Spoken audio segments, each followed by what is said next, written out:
Yes, there we are. Welcome. Welcome. Kick Welcome to off. a new episode.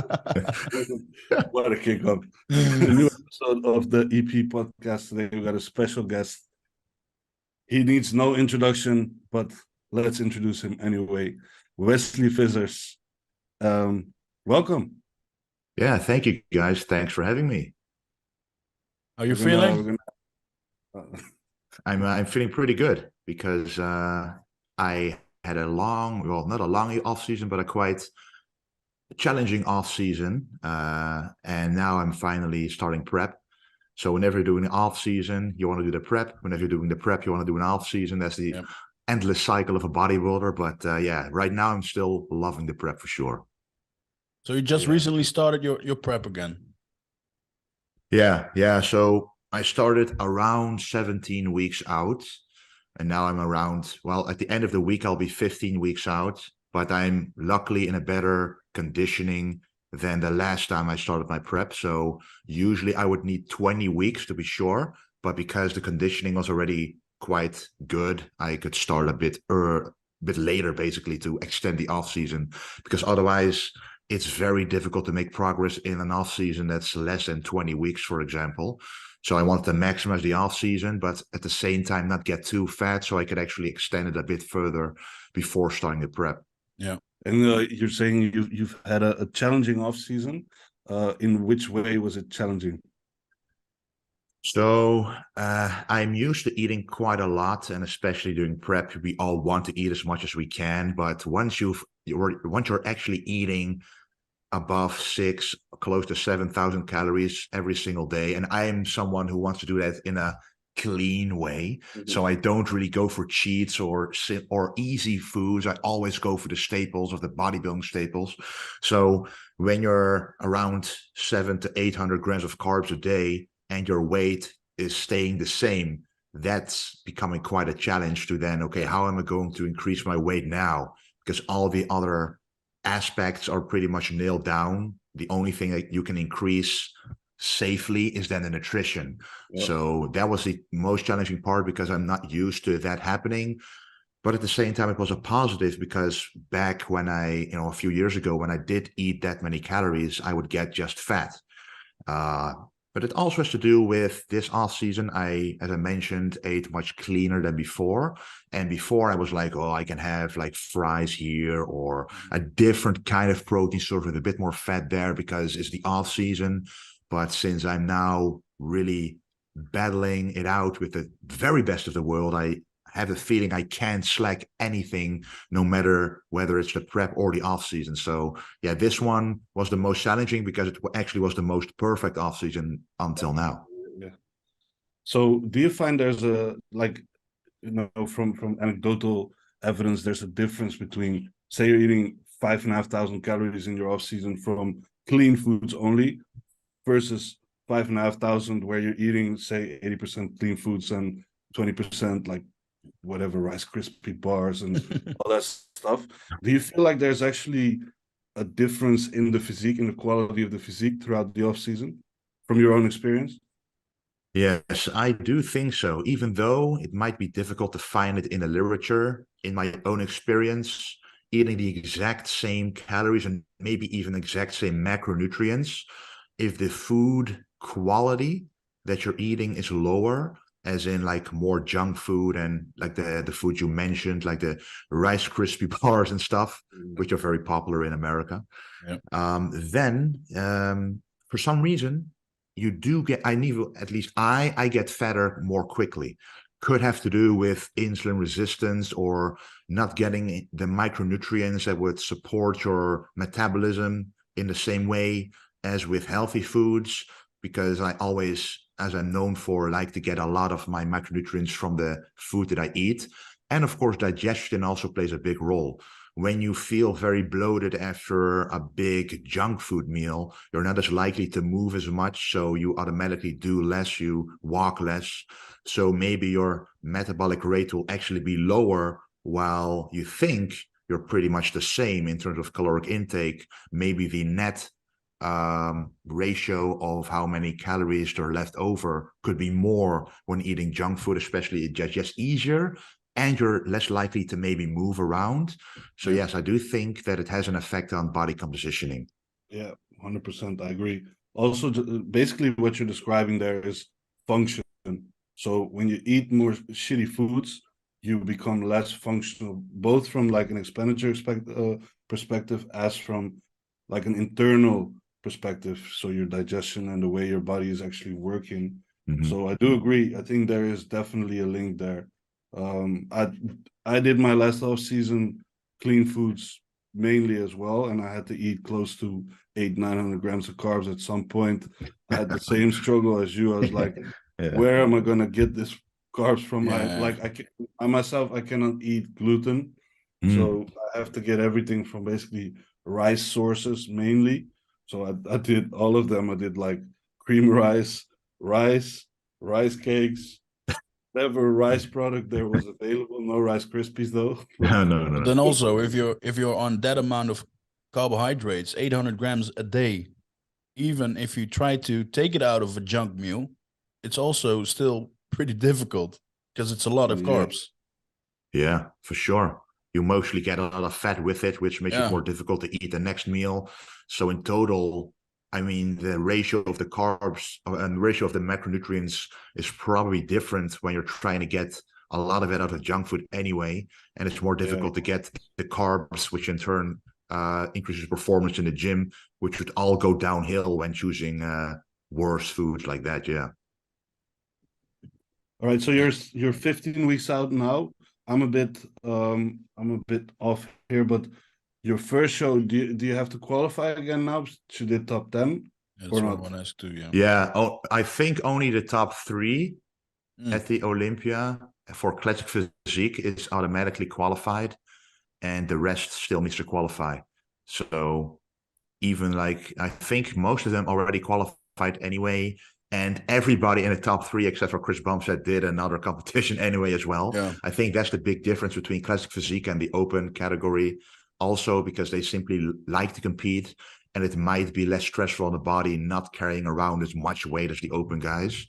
But yes, I do need to qualify first, but I don't intend to just do one show. Even if I qualify with the first show, which I intend to do, I'll do more shows afterwards as well, because I notice that I simply get better and better with each show, more confident, presentation improves. And no matter how perfect you think you are, you can always get some feedback from either not just the judges, but also from the people actually commenting, maybe even on social media, because that's what I kind of use as well as a gauge to see how well I'm perceived by, the judges are a couple of people, but the whole audience is a much bigger sample size of, what they think of your physique. And in my own experience, sometimes the judges put me in a position that is different from what the audience expected. So I do have experience with taking value in both the judges' feedback, but also from the audience. Sounds logical, definitely. And the part you mentioned there about doing more shows because you enjoy it, obviously, then you're also improving show to show, right? Is what you said. I think that's actually a big part of it. If especially if the shows are like 2 or 3 weeks spaced apart, where you get that sort of quick rebound from the show in the first week, and then you dial it back in and you get even sharper whilst staying fuller, even though the weight doesn't really change that much. It's crazy what the body can do in such a short period of time, actually.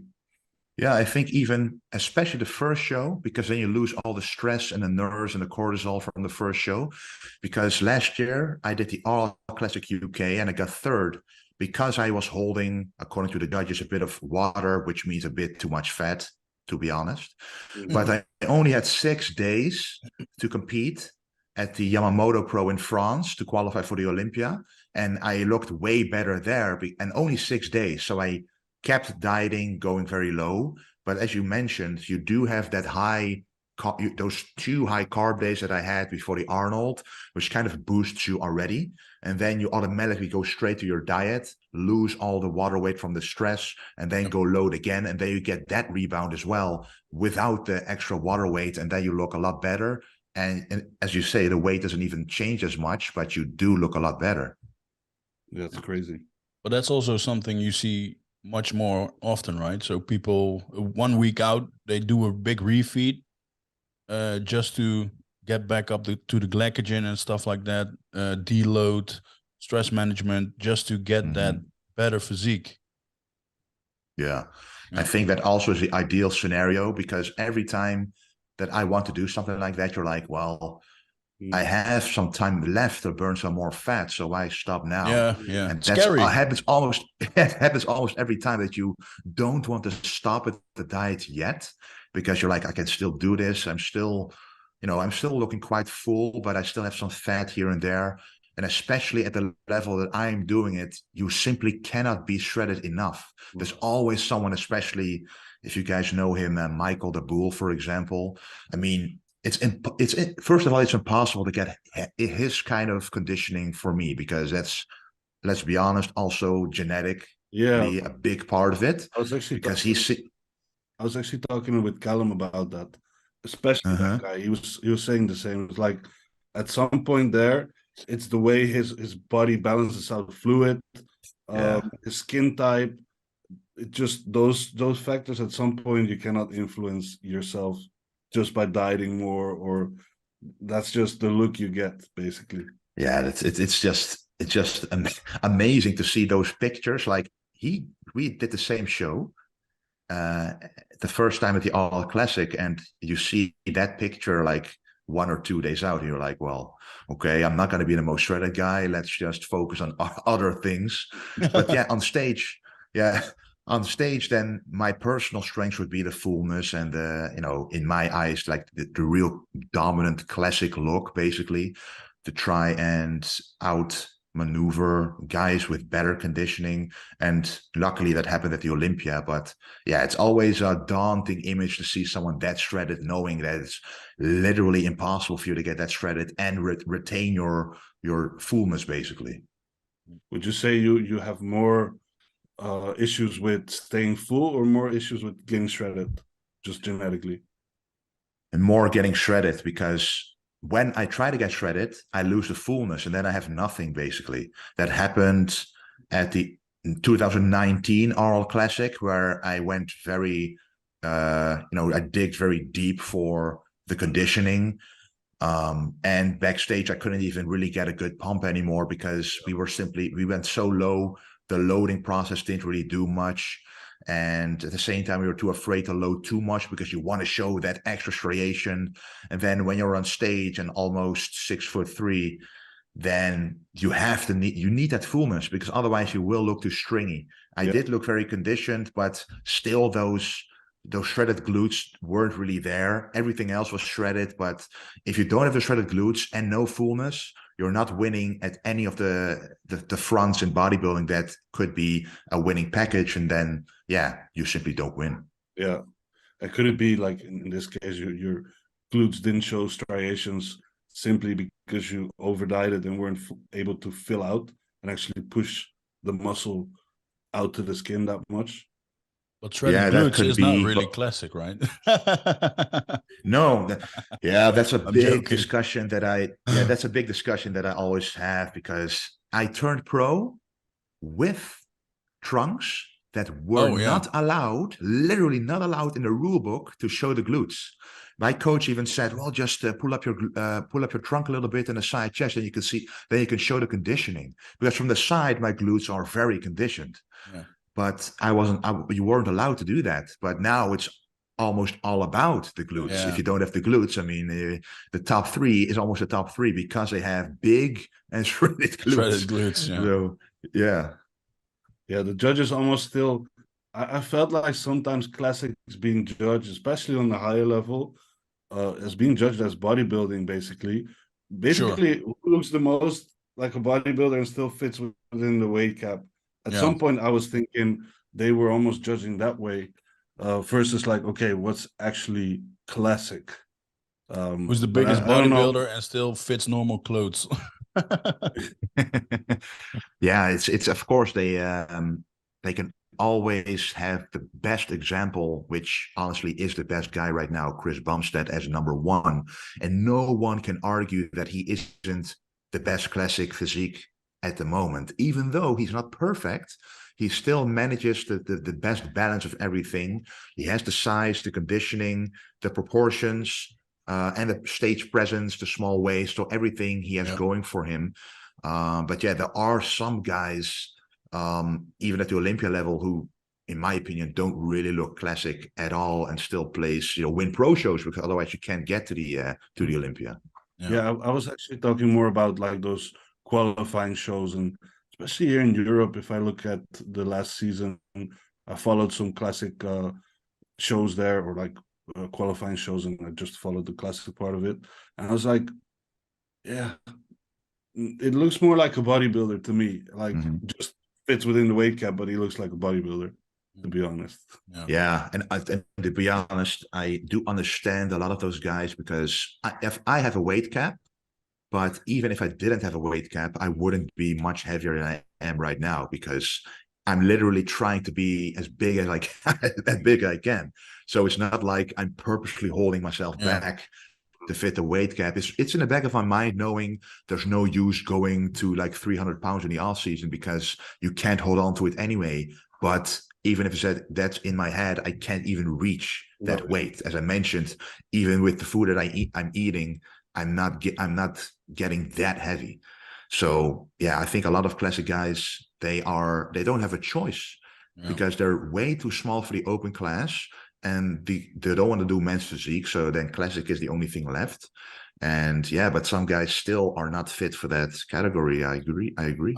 I told Dan 2 weeks ago, if I could make the weight cap, I would definitely do classic. But then he told me it wouldn't suit me because which told him I you don't. look more like you look more like a bodybuilder. You're built like you're short, round, and compact, and everything's screams to me like more bodybuilding than classic. Well, luckily I can never make my weight cap, so don't worry. So just keep eating, man. Yeah. So yeah, talking about the off season, Wesley, because we know you've had a lot of criticism in the past about your legs. I mean, you've been open about that as well. That's always been something that you wanted to improve. I believe at some point your back as well, which is what you said. I always thought when you were saying your back, I was like, what the fuck's this guy talking about? His back is insane. I was like, I agree with the legs, but the back, I don't see what he's. But since we're on the topic, we were going to talk about bringing up lagging body parts. You've done a great job at it so far, so hats off to you. Thank you. But let's talk about how you got there, like the main hitters. Yeah, so it has to do, of course, everybody is different. So I'm a tall bodybuilder. So as I mentioned, close to 6'3", 190 centimeters, which means I have long limbs as well. But as almost every beginner, you think at the beginning of your career, oh, my legs, they're already big enough, so I will focus on my upper body first. And then in a few years, when my upper body catches up with my legs, and I'll train my legs. But that's pretty much the biggest mistake that I made, because And all of a sudden you're a pro bodybuilder. Yeah, but for a while I squatted as much as I benched. That was at the very beginning. We're talking about in between 14 and 17 years old, so it's still very young. But lastly, I saw Chris Bumstead squatting 260 kilos at 19 years old, so that does explain his dominance in the lower body as well. So the sooner you start with that, the better. But how I worked on my weak points primarily is, first of all, of course, looking for movements that agree with your own anatomy, which means I have, if you follow me and you watch my stories, you know that I love the belt squat, for example. Yep. So the belt squat, it's a belt around your hips, basically. So it pulls from the hips, and the lower back is not impaired or not stressed at all. But when I do a back squat, the amount of height of wedges that I would need to use to go full depth and not tire out the rest of my body is just insane. Because the weird thing is I'm always very strong in my weak body parts. So with the squats, I easily can go above 200 kilos for sets of 10, even years ago already, but my legs still didn't match my upper body. So I was like, well, what's happening? I noticed that I had to rest, first of all, for a very long time in between sets because it took my lower back, my upper body so much effort to maintain balance during the squat that it turned into a full body movement. And I always hear people saying about, oh, yesterday was leg day, I can't even get up from the toilet. I've never in my whole life had that kind of muscle ache in my legs, no matter what I tried, no matter how heavy, how much volume, no matter what. The only time I had something was in my calves, the first time I ever trained them. And after that, never again. So, Never train calves again. Yeah, no need. Yeah, so the first, of course, thing is to find the movements that target the muscle only without much of the rest of your body, so you can actually recover from the movement. So I noticed the squat is turned into full body movement. My lower back, I got injured quite frequently, which means every few months when I went too heavy on a leg press or a back squat, for example, my lower back tweaked and I couldn't really go heavy anymore. So it was kind of a cycle through and through that I never could really maintain a good leg workout for a year straight without having to drop the weight again and stuff. But then exercises that were introduced, like the belt squat, hack squat, even, which is right now debated and maybe even hated by some, the reverse banded hack squat.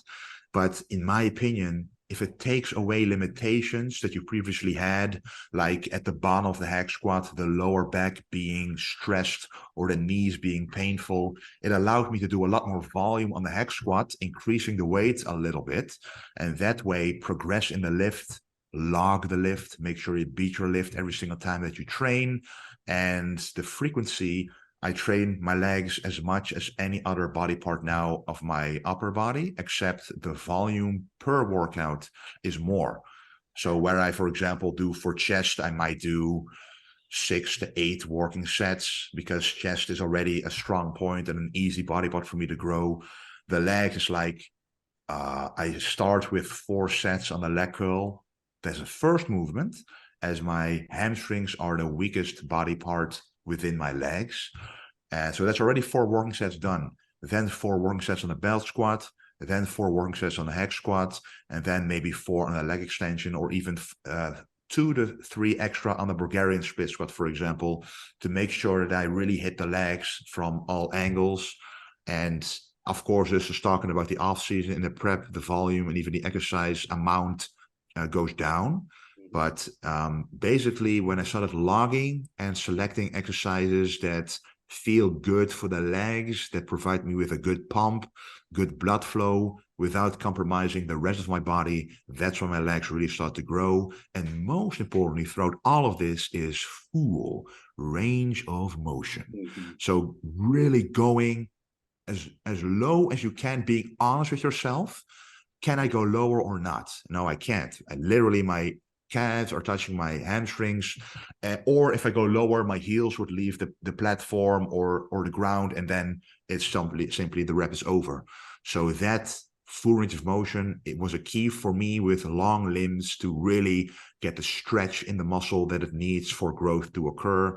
And then you simply have to do that for years on end before you truly see that it starts to be proportionate with the strong parts of your body, basically. So basically, avoiding the compound movements. Well, not necessarily avoiding, right? He's doing other compound movements, but just replacing. Body. So the last thing you said actually ties in with the first thing, where you said like full range of motion for the specific body part, right? Because we can talk about full range of motion in 2 ways.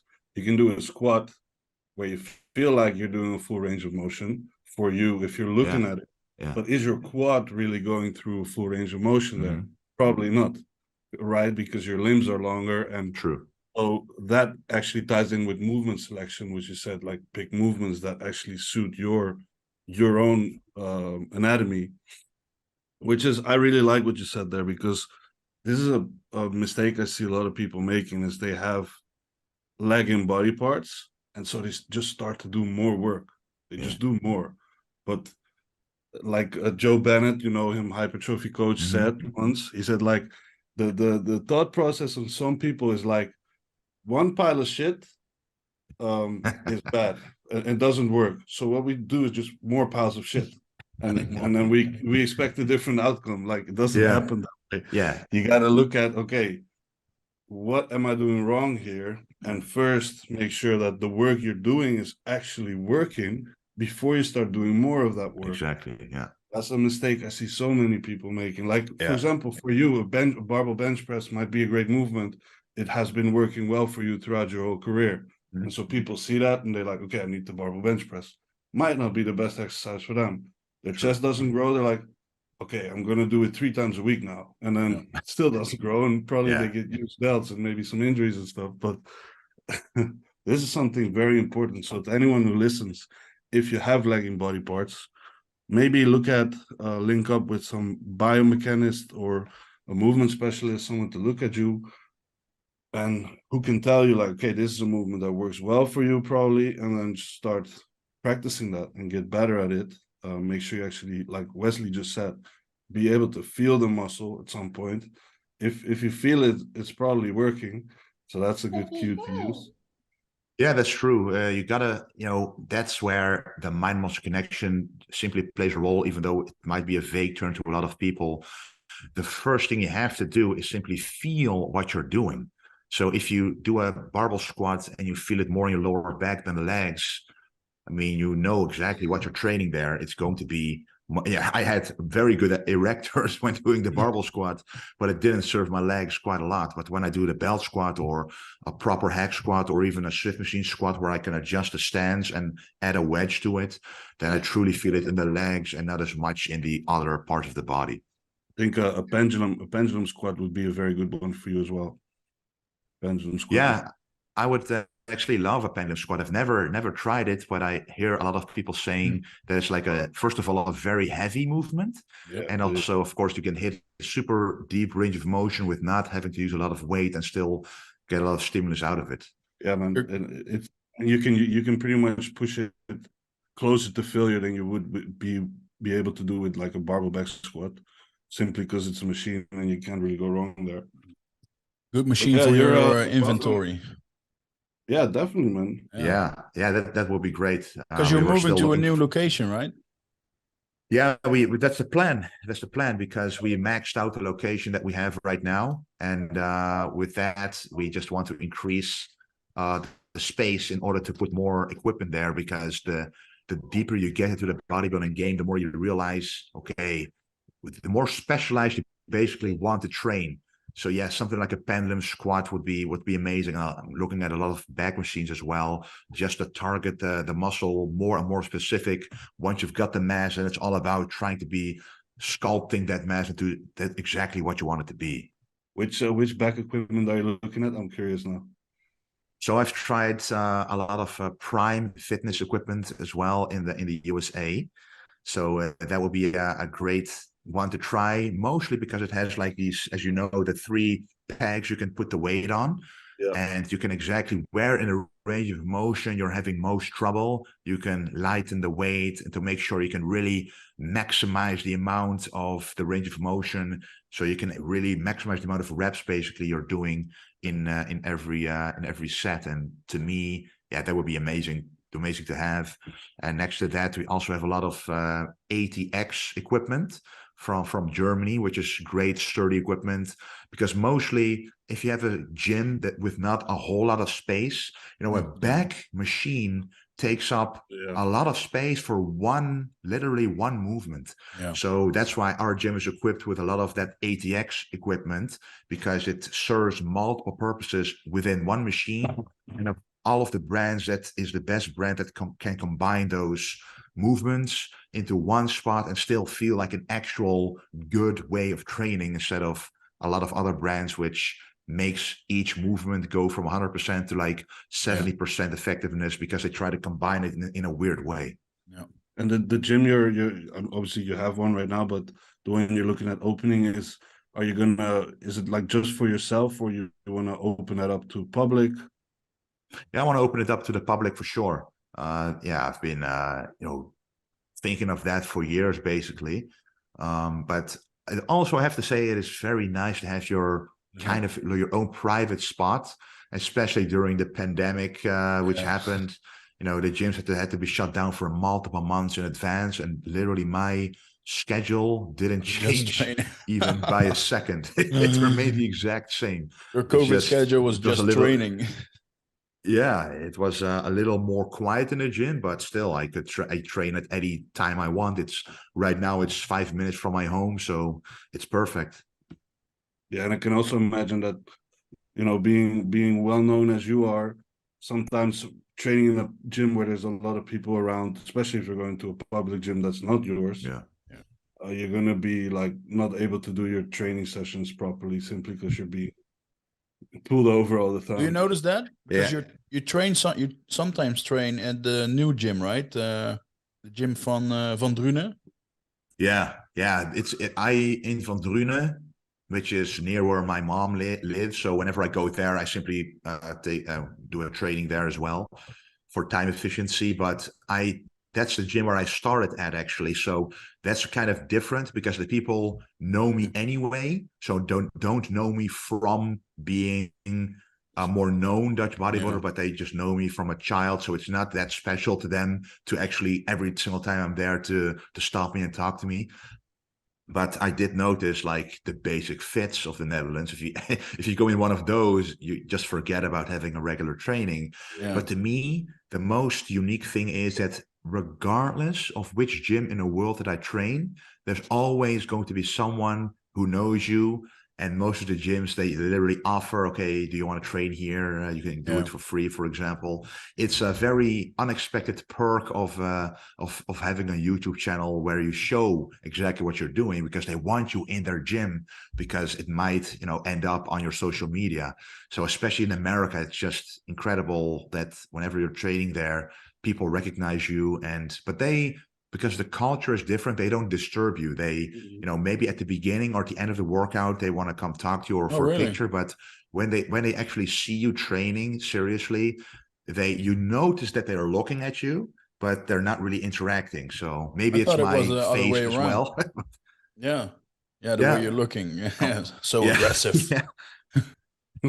But I do notice in the Netherlands, in the gyms that I mentioned, like the chain gyms, people do really quickly come up to you, even during a workout, and then your rest times are like a lot longer, which then you don't feel the workout is as effective as it could be. Oh, I thought it was the other way around, that the American people are really sticky. But I do, when you go to America, I do choose like the best gyms always when I'm there. So it's always a serious atmosphere. And whenever you do talk to someone, it's another pro bodybuilder, for example, or someone who also understands what it's like to have a social media. So I rarely go to a chain gym in America, for example, where normal people would be. Average Joes. So your next show, right? Is it going to be across the pond, or is it going to be here in Europe? First in Europe. So I'm going to do the European Pro in Spain, Alicante. Oh, nice. Which, Alicante is nice. Yeah, man. Yeah, in 2021, I wanted to do it, but I already at the Portugal, the Mr. Big Evolution, I think it was called in Portugal. Yeah. So we actually drove from the Netherlands with our own car and our son Dexter. I remember who was at that time like one years old or something. So we drove there in the car. So we did pass France and Spain and Portugal, which was a very nice experience. Very good memories about that. But this time I want to go to Spain first. So it's going to be very interesting depending on who is going to do that competition, how that's going to go. All right. And any shows in the States planned after that? Nothing yet except the Olympia in the States. The next competition besides the Olympia, of course, will be the R Classic in Ohio. I've already done that once, but that was back when I still wasn't at my best, basically. I think right now I have a decent shot at a very good placing, even at the RL Classic. So that's probably going to be the next American show besides the Olympia that I'll be doing. Nice. Do you feel like there's a big difference? I'm sorry if I'm hitting you with too many questions, man.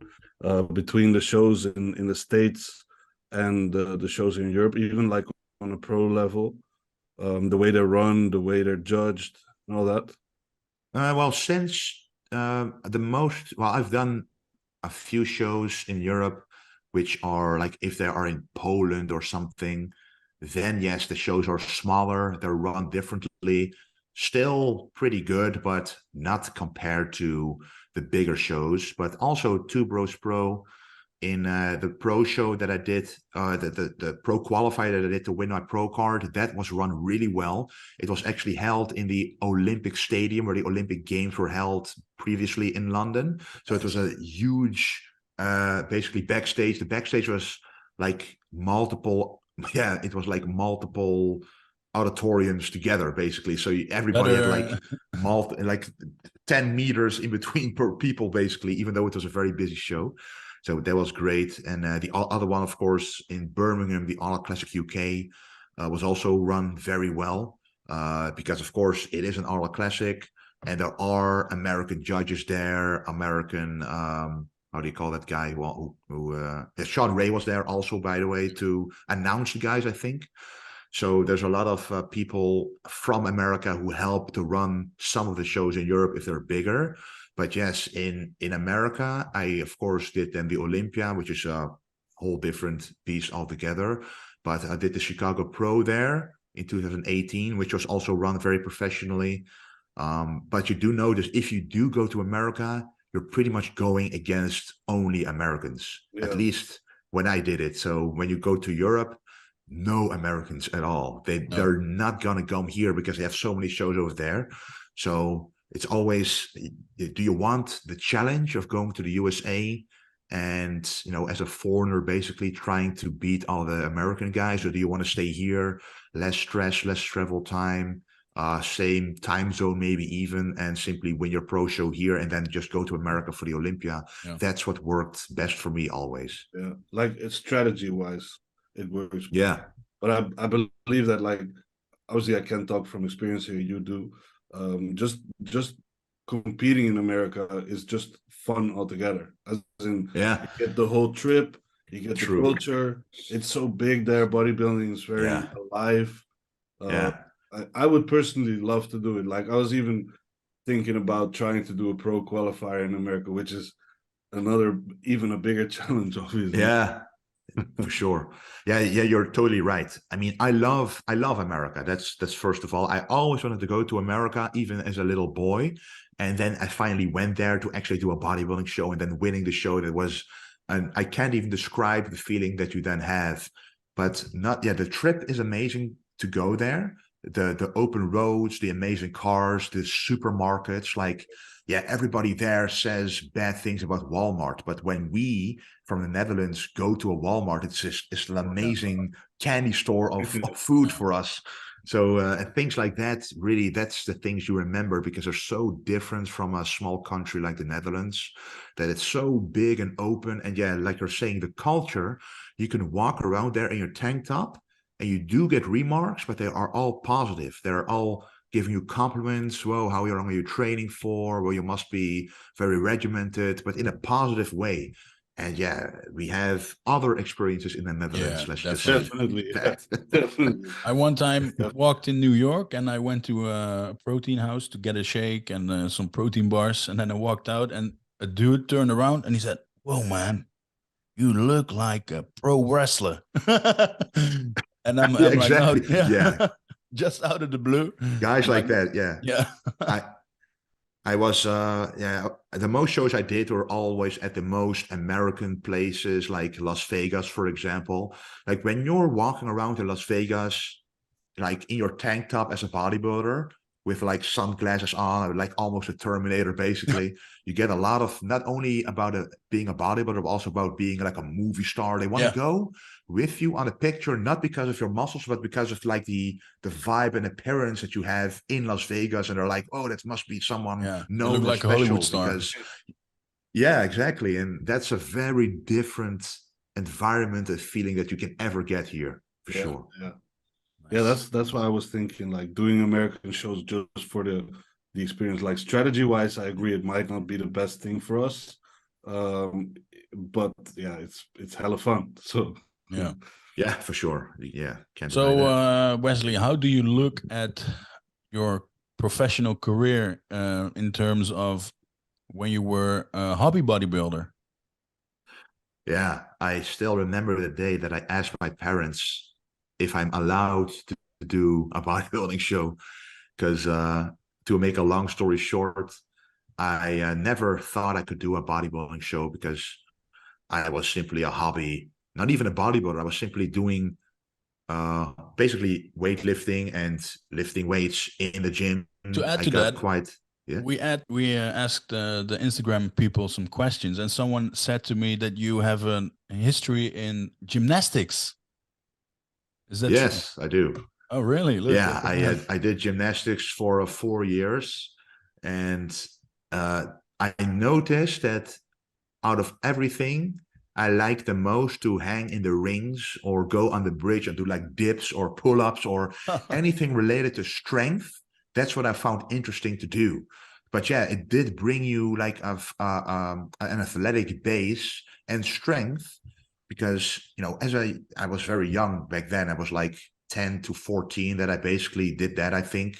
And you don't even realize how much stronger you get from all those body weight movements, basically. So when you get to the gym or when you arm wrestle for fun, even your teachers, for example, you're like, well, why can't they beat me? Or why can I beat them so easily? It's like, yeah, you developed already a core amount of strength from doing the gymnastics. And after that, going to the gym to further the muscle growth from that strength went quite quickly. So, of course, when you're training for the first time and you're already quite strong and then building muscle quite quickly on top of it, it becomes fun quite quickly. But I never thought that I could ever do a bodybuilding show because I thought you have to be Ronnie Coleman or Jay Cutler to do something like that.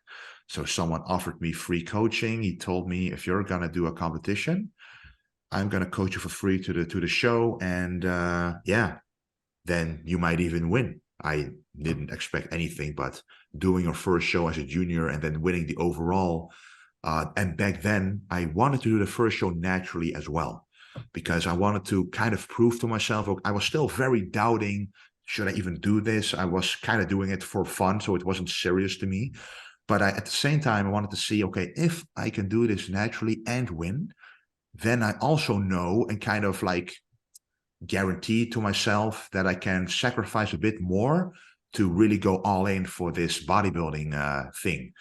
But I was doing it as a hobby for quite a while, and there's not a lot of pressure, but the pressure came quite quickly as at the second show they already put me in the Muscle Fitness magazine in the Netherlands, and people start to recognize me and expect things of me as well. Yeah. The only lucky thing that happened is that the second year that I competed, I was already the A status in the Netherlands. You And have junior, D, right? C, B. Yeah, as a junior, I was 21 years old. But in one weekend, I could do like could win a B show, a C show, a B show, and an A show. So I did all of them, and then I won the A show, and I was officially like, I won the top junior show in the Netherlands, basically. So I couldn't go higher except basically go pro, because back then it was very simple. You were an amateur at the A class, and then you could go to the European Championships or the World Championships. But I simply wanted to keep winning as a junior. And that was before I started my social media. So back then it was still very easy. I don't remember really being stressful about my meals as much. The off seasons were pretty easy because I was always shredded. Because I didn't really think about gaining too much weight, because if you win, they're like, well, why do I need to change anything Yes. right now? But yeah, the more you get outside of the junior division, the more you go against guys who've been doing it for 20 years, then even though you have a good shape and you look nice on stage, it's no match to someone who's simply bigger than you.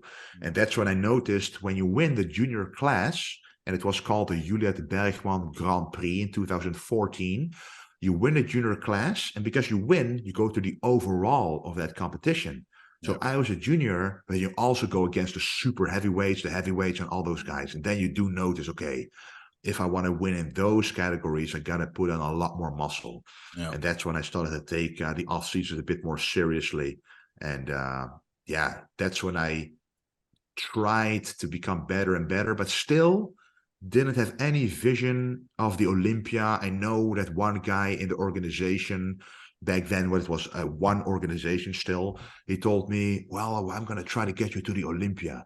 So every time I did a Dutch show, he tried to to teach me the ropes a little bit about bodybuilding internationally, trying to give me opportunities to do. But I pretty much stayed in the Netherlands for quite a long time until I won everything except I've never done the Dutch nationals, sadly, because back then there was a big gynecomastia ban. The slightest sign of it, you were banned. So I was prepped. I was all ready. And then I was backstage, and they were all like checking everybody, every nipple. I see some, a little bit of, how do you call it? Like more water weight around the nipple, puffy nipples, exactly. So you're banned. So even if it looks like it, if it just, even if they just suspect you of it, they will ban you. Even they banned someone with too much. They were very strict because they banned someone with too much acne on the back, for example, which was never in the rules or anything. They were just like, well, we only want bodybuilders who don't look like they use anything. Yeah. So it's I remember you okay, sitting behind me in the audience, and I'm like, what the fuck is he doing in the audience? He has to be backstage. Yeah. Yeah, it was a crazy time, but that's when I realized, okay, that's after that show, that's when I did my first international one, the Arnold Classic Europe, as a junior still, where I got number 5. But that's when I got my first taste of the international scene. And because they do it in a way where you first have like 50 juniors, 30, then 15, then 10, and then 6. And then every time you go through another round and you're still part of the best guys, that's when you start to truly realize, okay, even outside of the Netherlands, I still have like an opportunity to do well in this sport. And that's when I knew, okay, if I don't take it seriously now, I might really regret it later. Yeah. So that's, when I simply kept doing the Dutch shows after the junior as a super heavyweight, because I was already above 100 kilos because of my length, of my height. And then a year later, that's when the classic physique came around. And that's when, it was a perfect fit. After winning the Juliet Bergman Grand Prix in 2017 as a super heavyweight. So as the heaviest class, winning the overall, winning the best posing. So I crossed off that show in every way that I could. And then they announced, hey, we're going to do the first classic physique show in London next year. It was perfect. That was the start basically of the pro career. Yeah. And when you compare the pro career versus the amateur, do you still enjoy it as much as when you were an amateur? Because now it's also business, right? Yeah, exactly. It is business, but I think it's like there's two coins to that, two sides of the coin to that, because even if it wasn't my career, because you get more knowledgeable, you know what you can do wrong, it's still more stressful regardless of if you make money or not, because back then I didn't even think about much. If I just looked good enough, I did the show and I was happy. But now I know exactly, okay, my training has to be perfect like this. I have to log my lifts. I have to beat myself. I have to stay as strong as at the beginning of the prep. I have to eat exactly according to these macros, these foods, these supplements, this protocol. Everything has to be perfect, which automatically makes it more stressful, because the freedom that you used to have goes away, because everything you have now is at home perfect. And the moment you go away from your home environment, it becomes more difficult and automatically more stressful, because you don't have those tools that you have perfectly set up at home. Yeah. So, but yeah, having it at a career is secondary, because I started my social media, which actually gave me the opportunities to make money indirectly from bodybuilding, because it didn't really matter whether I won or not, as long as I showed my journey, my progress, and my process, and showed the workouts that I did. Then people were simply buying the clothing, watching the videos, and you get monetization through that. So I already had a career throughout, before I turned pro and throughout turning pro. So turning pro, it didn't really make it much difference, but the more knowledgeable that I got, the more stressful it does become. Yeah, I also got monetization on YouTube recently. Nice. I already made $1. It's a start. Yeah, it's a start. But you're also close, Dan. You're also close. I'm close now, and well, more so than like monetization or anything. What Wesley just mentioned is, because I've been only back to bodybuilding since like 4 years now. Yeah. I actually competed as a junior in the strength of sub cup, which was the flex cup before. Yeah. I got banned for gyno when I was 21. Yeah. And basically stepped away from competing for a long time and just came back in 2021 now. But when I came back, I decided, okay, this time, say I'm not going to do well in the competition, I want to get something out of it, right? So I'm going to start logging everything. I'm going to start showing people what I eat. I'm going to start showing people how I train. And that basically, for me, I was like, okay, if I don't win, oh, fine. I built something up with it. Yeah. I think that holds a lot of value actually for people, and they underestimate it. And right now, it kind of, that only started, it's like a snowball effect. So this time I was prepping, I was noticing like more people commenting, more people messaging, people coming up to me in the gym, even in the supermarket.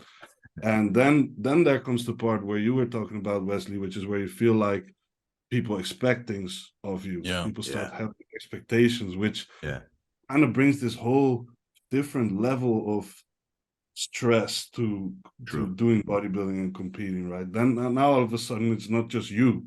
It's just like, oh, I have all these people to now you have to prove it not to only yourself but also your audience who's watching carefully. That's why I always, whenever I lost a competition and I recorded the whole process already, and it was on YouTube, so people knew it. Okay, the next video is going to be the result.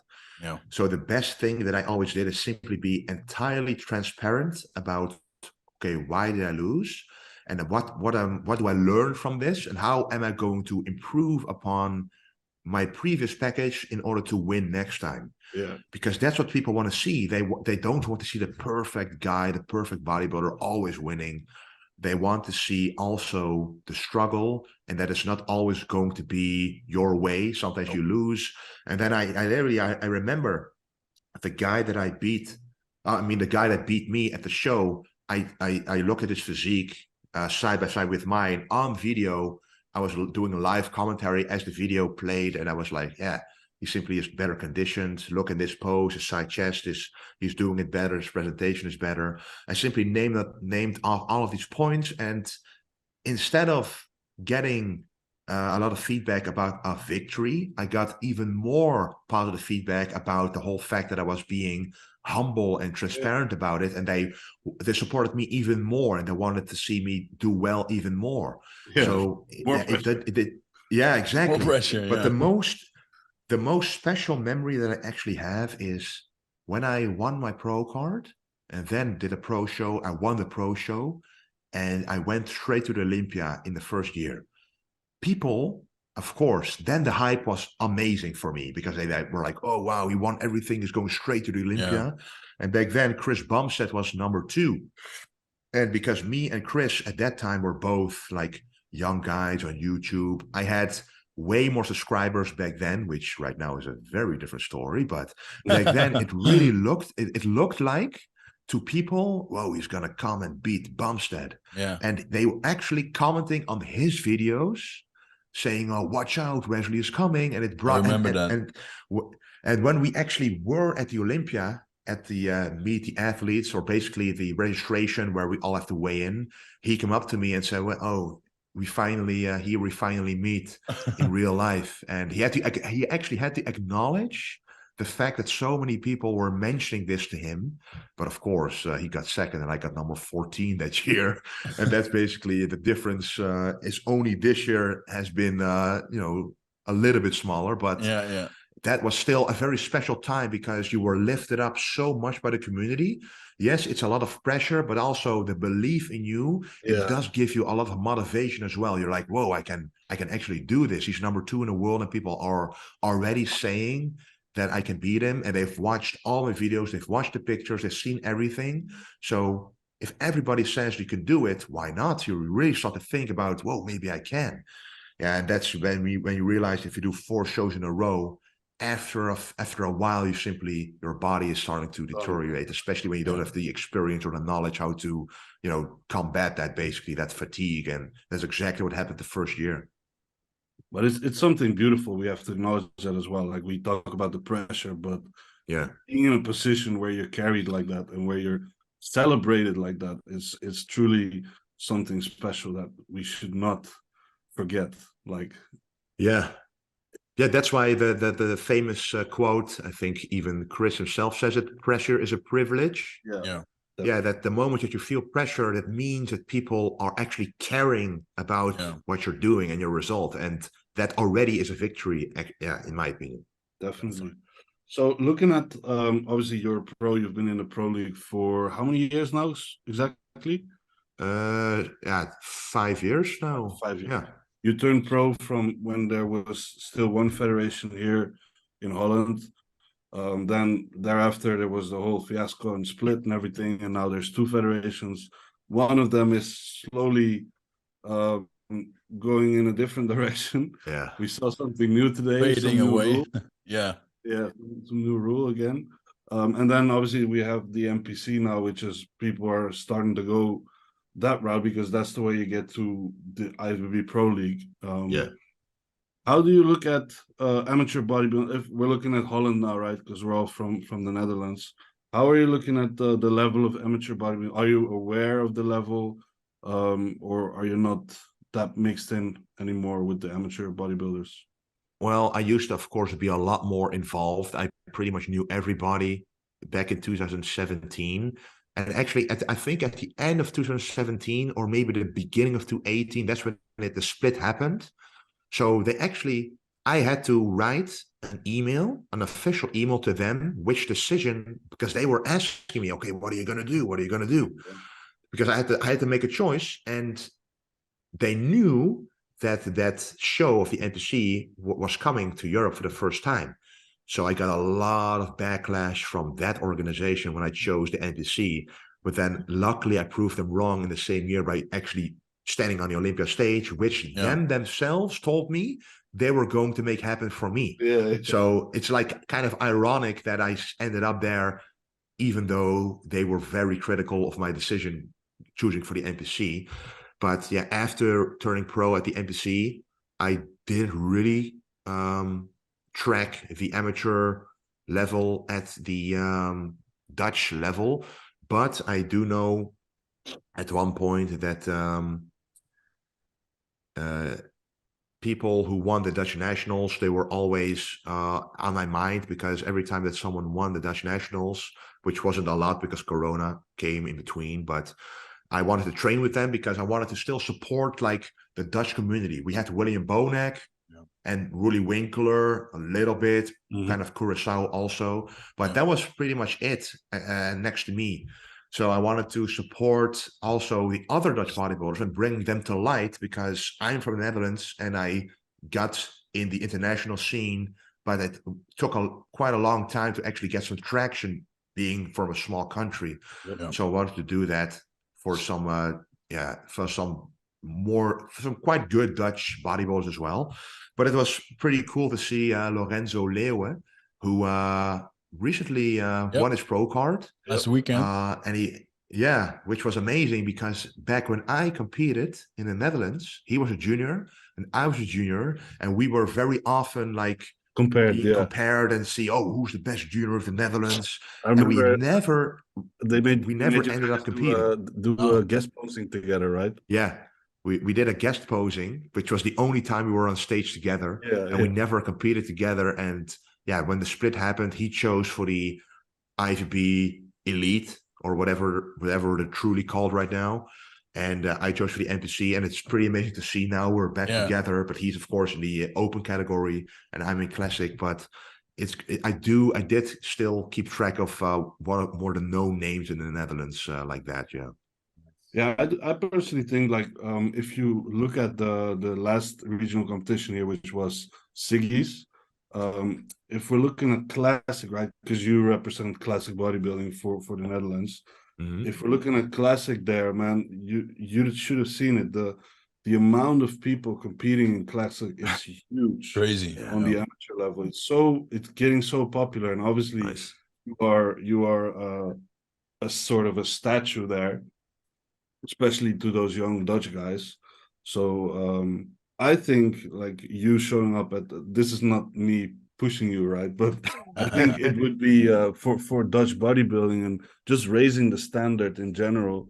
It would be a very good thing to show your face more. That's what he meant. But the thing that I'm doing already is whenever there are posing clinics that the NPC provides, and I'm always there to provide the classes for both bodybuilding and classic physique, because let's face it, the poses are pretty much the same. The only thing that's different is classic physique has a bit less, but I simply teach all the poses to all the guys in bodybuilding in classic. So that's what I'm for sure doing. But the thing is, whenever you're invited for a guest posing, yes, you do. I've done some guest posings. I think in 2019, I did one at the NPC still in the Netherlands. But you come to a point where your time does become much more valuable than what they're able, I think, to provide for it. So yes, I do want to be present in those competitions, but if I do it once, you got to do it multiple times. There's got to be something to compensate for the time that I would invest in there. So yes, it's of course amazing, to see those young guys being motivated. But that's why I'm actually already made a lot of purely Dutch videos, which I'm going to start a Dutch YouTube channel. Oh, sick. So so next to my international one, I will be starting a Dutch one, also a TikTok. I won't be doing the crazy TikTok things, but just the TikTok dances. No, but I realize that's pretty much the most popular platform for short footage, which I'll be doing informational stuff, but then in Dutch. So my Instagram will still be for the international crowd, and 2 YouTube channels, 1 Dutch, 1 international. But I do want to expand myself way more in the Dutch community, because as you said, when I started, it was really not as popular here as it is right now. I mean, classic, as you mentioned, is so popular at the moment also here, and there's a lot of Instagram channels and influencers from the Netherlands which are gaining traction, and you notice that throughout the feedback and the comments, and it's growing. So I don't want to miss that boat and basically not waste that opportunity. And as right now, it's funny to say, but I'm the best placing Dutch Olympian of everybody. Definitely. Because William Bonek is doing the open class. He used to be second in the world and third, I think, and a lot of very incredible places. But as of the last Olympia, right now I have the best placing, which is surreal to me. But also it means, yes, you can actually do something with this. So I'm also going to try to represent myself not only on social media, but also the actual Dutch television, which I'll be going to. I'm not sure if I'm allowed to say yet, but I'll be going to a known talk show. Let's not name it, but a known talk show in the Netherlands, which a lot of people watch at night. Okay. So I'll be there. I don't know how much time I have to say something, because you never know, because they usually cut it very short, but it's live, so I can still say stuff that I want to say. Oh, So I'm good. trying to change the face of bodybuilding, the culture that is in the Netherlands, that stereotypical culture. I try to change that to be that bodybuilders can actually be knowledgeable and be healthy and be smart about their things. And yeah, that's what I'm trying to do. But yeah, I see it growing in the Netherlands, so that's why I'm trying to be more involved as well. So we'll see in the future how that's going to evolve. Nice, That's man. great, man. That's great to hear. Yeah, the level of amateur bodybuilding at Seas, I was surprised myself. Like, Yeah, it's really getting better here, which is I saw the pictures. It was amazing. Yeah, it's a testimony to like the knowledge that is being spread currently, right? Because yeah, back in the days, you were pretty much limited by the people who were around you, which may have the right knowledge or may not have. yeah. That changes. And right now, it's more readily available for everyone, Yeah. and you directly see that starting to work through and deliver better physiques, basically better bodybuilders. Yeah, I remember when I did my first show, I had zero knowledge from the internet, basically. Yes, there was YouTube, but the only thing you could watch is like Ronnie Coleman, the documentaries, and Mr. Olympia footage, but no explanation. You just saw them do the workout, so you just replicate what they're doing. And if you happen to have good genes, yes, you could win a show. But if you don't, you got to get your knowledge from somewhere to grow. And but right now there's so much knowledge that it's going to be very difficult not to know what you're doing at the moment. That's great, man. I'm really happy with that as well. I think we should move into the questions, Jonathan. Let's do it. Okay, so the first question is, how do you make your cream of rice meal looking so delicious? Protein sludge.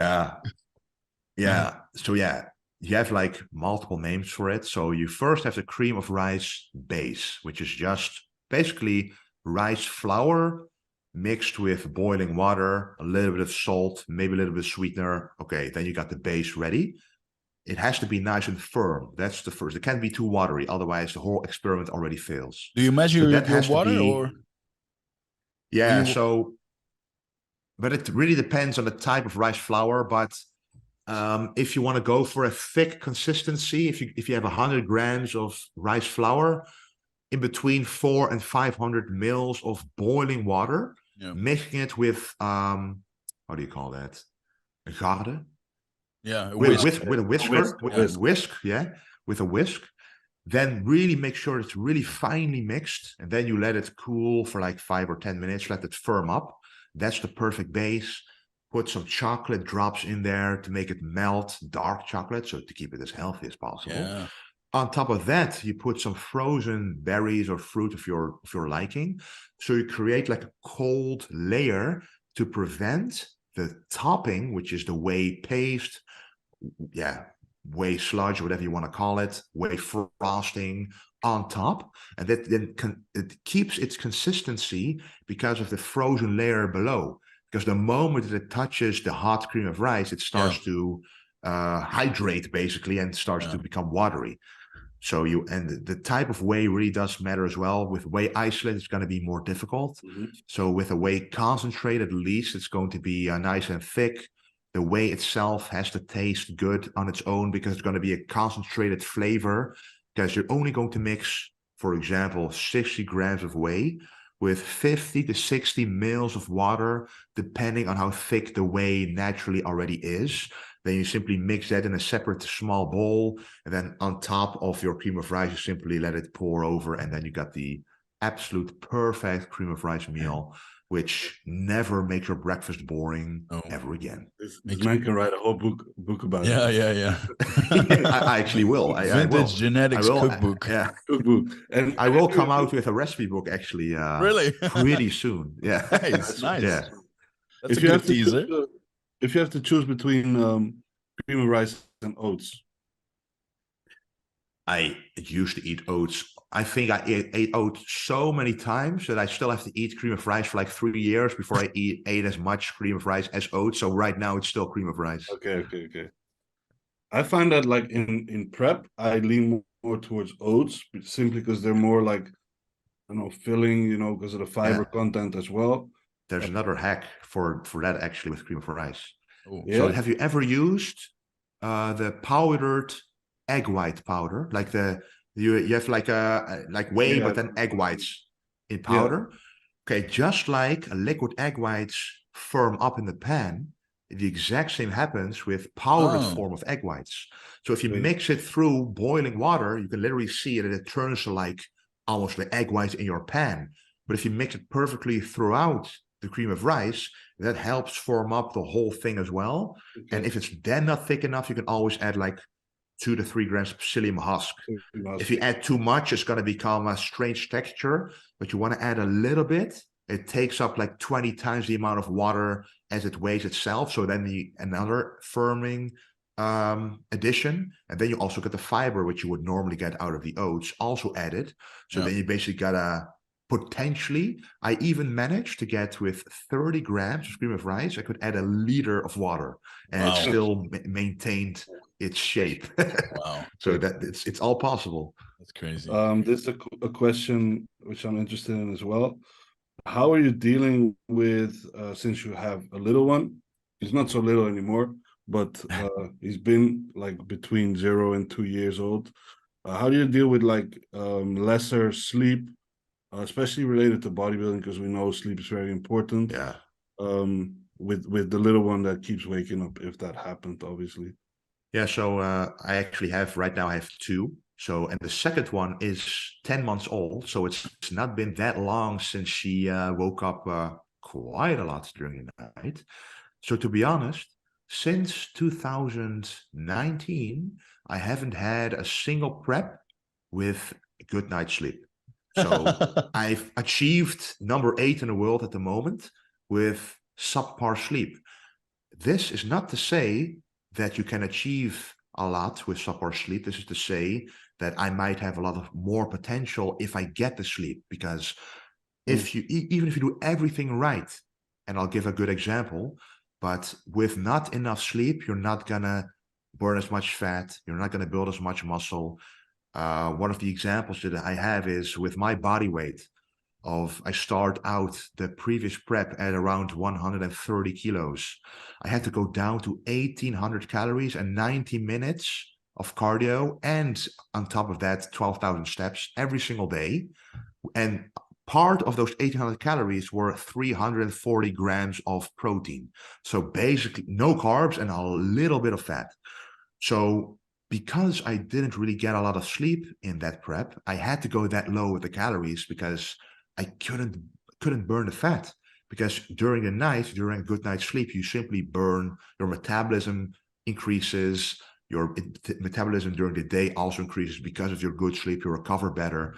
So you had to, find different methods beyond sleep to actually still maintain a good conditioning, which of course is never the best way, but I couldn't do it any other way because, you have a child who wakes up in the night, you simply don't get the sleep. So the only thing that I could do, and this is where logging plays a big role. So instead of trying to beat my logbook, I simply try to maintain my logbook in the gym. So I actually, at the first time, my first baby, in 2020, at that Mr. Olympia, he was born in the prep. So I was prepping and then he was born. So the 2/3 of the prep was pretty much poor sleep. So, but I still thought, okay, as long as I keep beating my logbook in the gym, I'm still going to progress. I'm still going to keep my muscle. Until one day on the laying leg curl, I literally torn partly the hamstring because I tried to beat my logbook in spite of not having enough sleep. Yeah. This was the ultimate proof that I needed someone who's never had any kind of muscle injury in their life, training with heavy weights relatively, and then doing a simple one-legged laying leg curl and then tearing your muscle that way. I mean, that was the ultimate proof that, hey, if you don't have enough sleep, you've got to sacrifice other things to make sure you still recover. And that is the training. The training is the biggest factor that will impede, that will require the recovery, basically. So I had to drop the volume very low, maybe even 1 working set per exercise, maybe 3 exercises, and that's it. But I knew in my head also, you only need 1/9 of the volume that you grow at to maintain your muscle if everything is stable. Of course, you're in a caloric deficit, but at the same time, we're also using PEDs to maintain our muscle mass and to maintain our hormones to produce better metabolism and better muscle protein synthesis. So in the back of your mind, you know, okay, I have a lot of things going for me, but I can't push anything too much because otherwise I'm going over the edge and my physique will simply either hold on to a lot of water, not burn fat or anything like that. So the only thing that I could do is if I could sleep during the day, because when you get a baby, they always sleep a lot during the day as well. So try to sleep during the day, for example, from 12 to 3 or something to get some sleep there. Try to train quite early also so you get the training out of the way. You can focus the rest of the day to see opportunities to get some rest. Because the moment you don't have to train anymore and you can focus on being home, you can take advantage when your child goes to sleep. Okay, now I'm going to take some sleep myself. But if you train randomly during the day or some in the evening, when they actually go to bed early, then you are skipping a few hours that you could have used to sleep. So yes, sleep is very important. And if you skip sleep, something will snap, literally or figuratively, in your process. Definitely, yeah. Okay, all clear, man. Jonathan, you have another one? Let's see. Do you have a strategy or tactic to get into the top 5 this year of the Olympia if you qualify? Yeah. And are you gonna do something differently opposed to last year? Yeah, so basically the off season was different in terms of what I mentioned, truly focusing on getting only the right nutrition in, but also focusing a little bit more on muscle groups that I noticed were the weakest compared to a Chris Bumstead, an Urs, a Ramon. And yeah, that's what we talked about before. It is the glutes. Yeah. It is, if when you do a back double biceps, my back can handle even Chris Bumstead, for example. If you stand side by side, the backs can be compared, but the lower body, that's where it all changes. Yeah. His mass in the glutes, like the hamstrings, the mass, the 3D effect that he creates in that pose, even in the twisting back double bicep, like that Arnold used to do, the mass that he has in his lower body is simply literally twice as much as I have. And I think that when I focus more on the glutes and the hamstrings, it will be easier, as Dan mentioned earlier as well. If you get more fullness and more muscle in an area, you will earlier and sooner see striations and conditioning in that muscle as well. So I think my glutes literally simply have been too small compared to the rest of the class and my body to show the same amount of musculature at that body fat as, for example, my chest or my delts or even my back, where they show a lot of striations, like even every single muscle fiber you can literally count.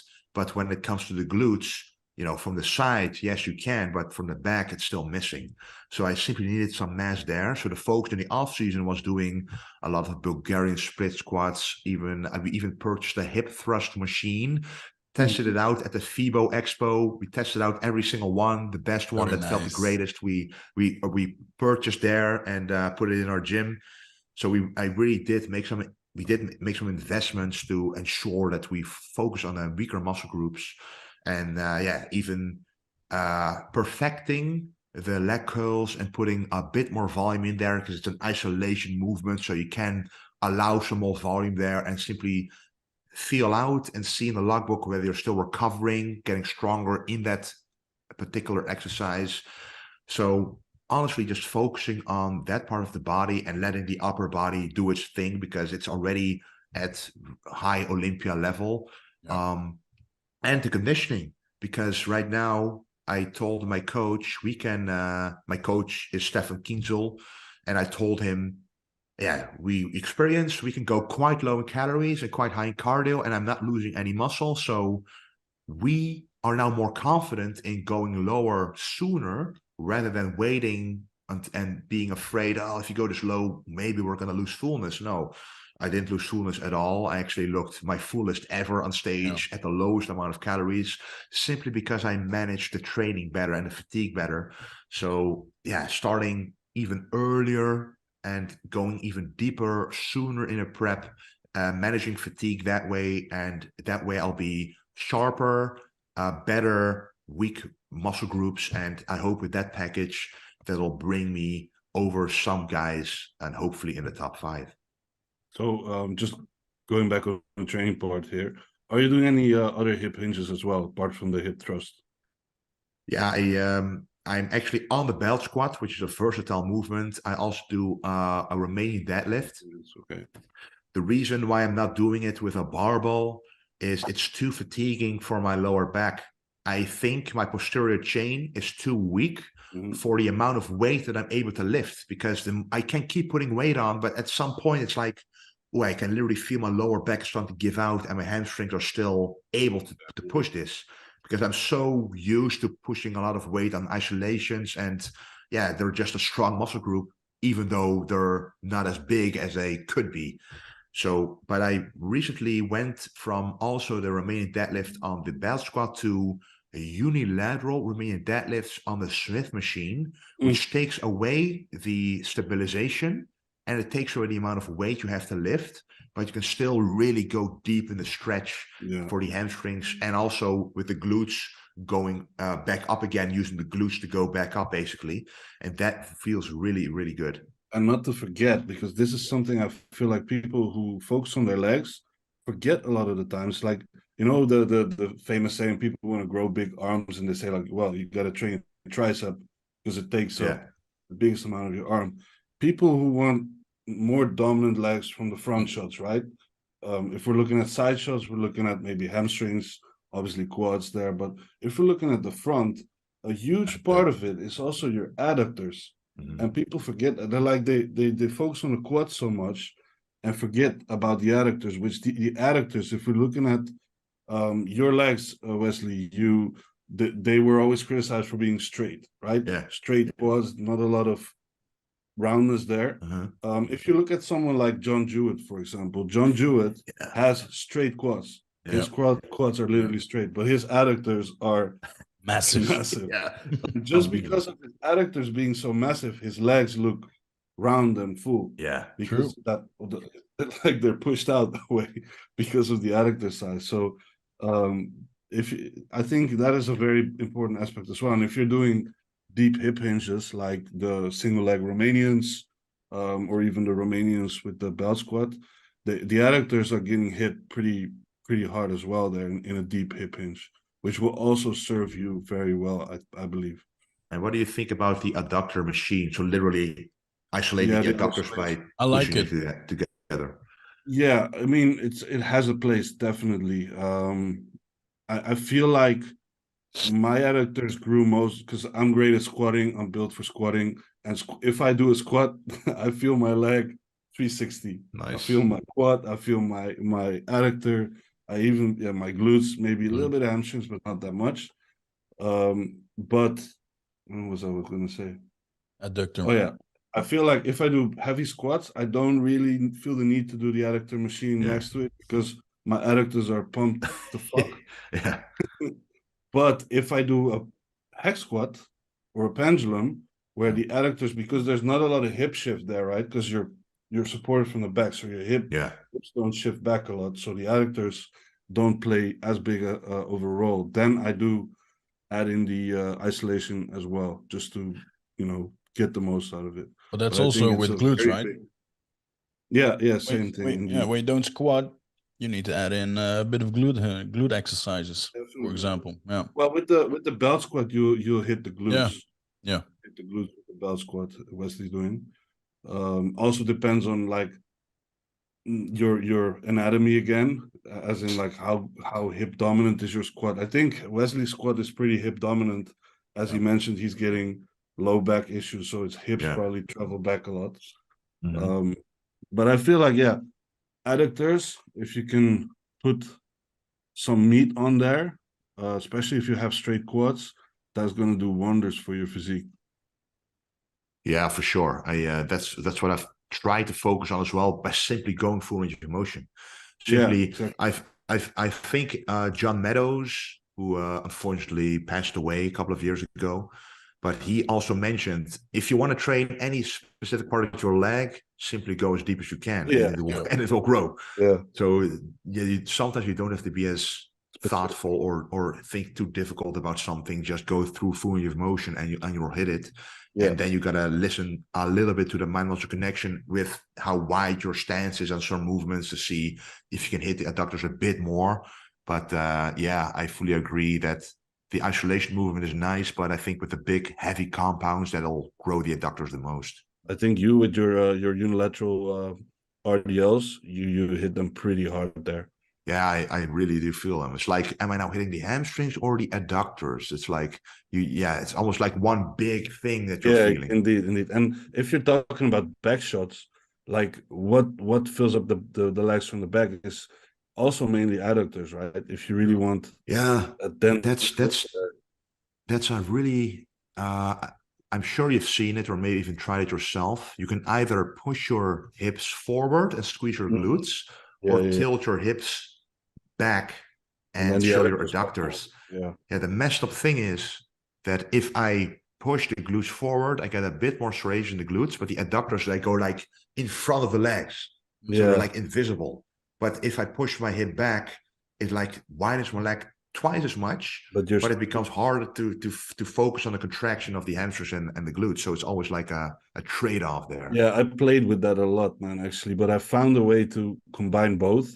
It's a happy Yeah. medium, where because you're focusing on squeezing your glutes forward, right? If you're tucking your hips under, but you to get striations on the glutes, you don't necessarily, I found, have to push them forward. It's more so you can contract your glutes inward as well. So if you're thinking about pushing your heels together that way, and still standing like midway between fully pushed out and fully locked in, you can fully contract them. It is something I found because I had the same issue. For me, not to show my adductors, but to show density in the lower back, I need to push my hips back.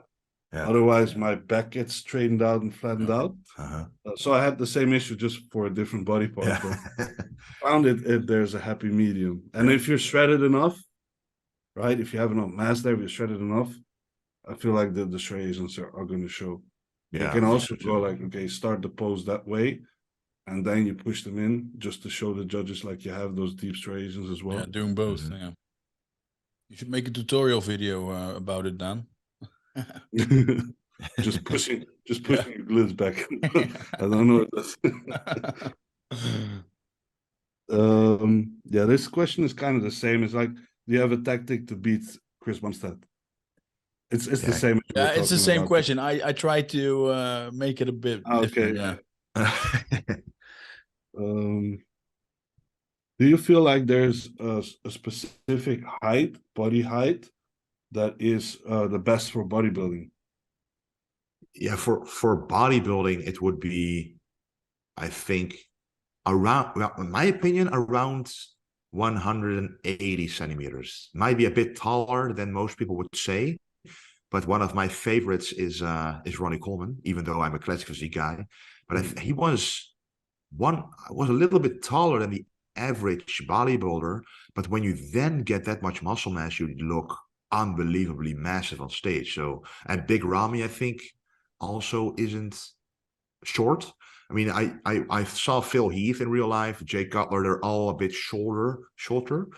But Ronnie Coleman and Big Ramy and guys like that, with just a bit more height and that amount of muscle, you take up the whole stage basically. And that's, in my opinion, then, yeah, the ideal height if you can put on the muscle with it. Okay. What does your bulk versus cut look like? Do you change your diet and exercise and training, or is it pretty much the same?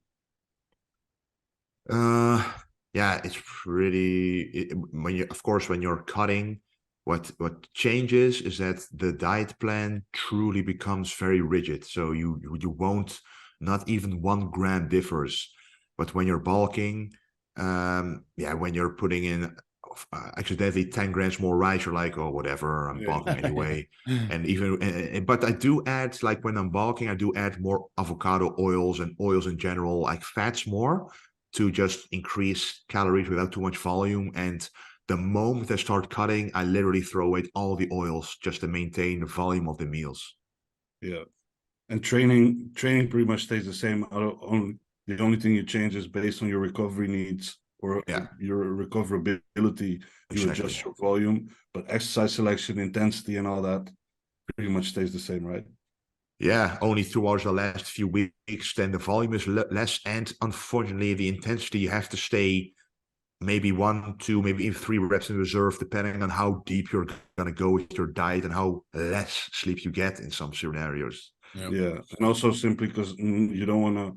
At that point, you're not looking at growing muscle anymore. No, looking at maintaining, and if you're gonna push it that close to failure or to failure, you're gonna create unnecessary fatigue and carry water, which is only gonna worsen your look, I believe. true. Jonathan, you have one?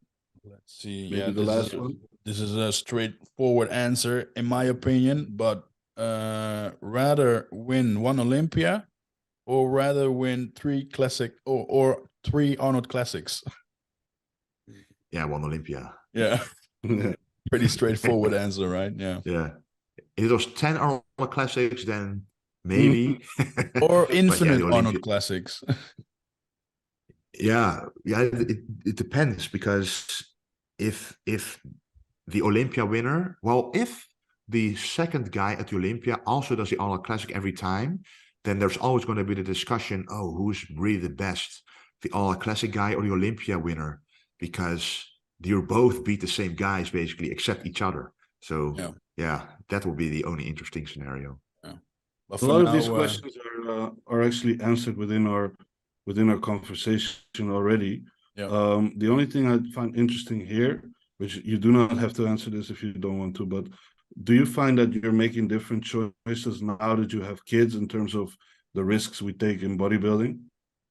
Yeah, automatically, because the moment that you get kids, and that you only truly know this when you get kids, is the example you want to set out immediately changes the way that you go about things. So you're like normally you're all by yourself, you're in the attic or you're in a dark room, and you're like, well, 1 more milliliter, maybe I'll be better. So you're not thinking about anyone else, you're thinking about your own progress.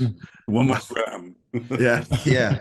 But when you have children, you're like, well, just like your diet, this is the protocol. And honestly, since 2019, every time I'm going in a prep, less total milligrams are being used, because every time I'm like, oh, I can do less, and I still look great, I still look full, I still maintain strength.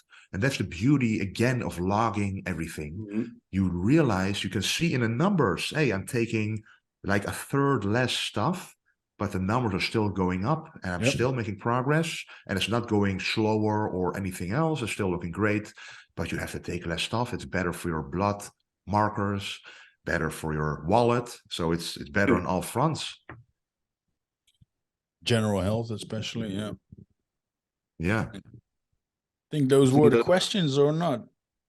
Yeah, there are, but some are a little bit vague. Like tips for body dysmorphia. I mean, yeah, I think every bodybuilder has it at some point or at some level. It is something that creates the fire that you probably need to be a bodybuilder, because to do the things we do, you got to be a little bit crazy. Yeah, sure. And so my best tip would be try to use it as a strength instead of something negative. That's my best tip. Yeah, and I also back in the day used to always, right now wearing a tank top because it was quite hot today. I just worked out, but normally I would always wear oversized t-shirts, so you're not even focused on your physique. Even if you happen to walk by a window or a mirror, you see yourself, but you're seeing just yourself covered in a t-shirt, then you're not thinking about it. But if you always walk around in a tight t-shirt or a tank top and you're like, oh, my arm is a bit smaller than I want to, then it's going to mess up your mind. So that's why in the off season, I basically always wear an oversized t-shirt unless I'm like training and recording it, and then I know people find it boring to watch someone train in an oversized t-shirt, so I wear a tank top. That's literally the only reason. So yeah, if you know that if you look at yourself outside the gym and you're insecure, simply don't allow yourself to be able to see yourself all the time like that. So the best tip is get yourself an oversized t-shirt from Vintage Genetics. Exactly. Yeah, That's exactly. I agree, man. I usually wear oversized. We were just talking about it, Yeah. Jonathan and I. He was like, when I came on the podcast, like, why are you Dude. wearing a tight t-shirt? That's not you. Who's this? And I'm like, yeah, I just got this one from Gas. It's double XL, but it doesn't really look like one.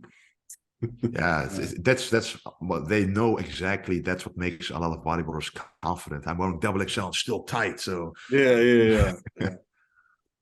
Sweet All right. spots. I think that's it We're with good, the questions, right? Yeah, it's been a long one. It's been a good one for sure.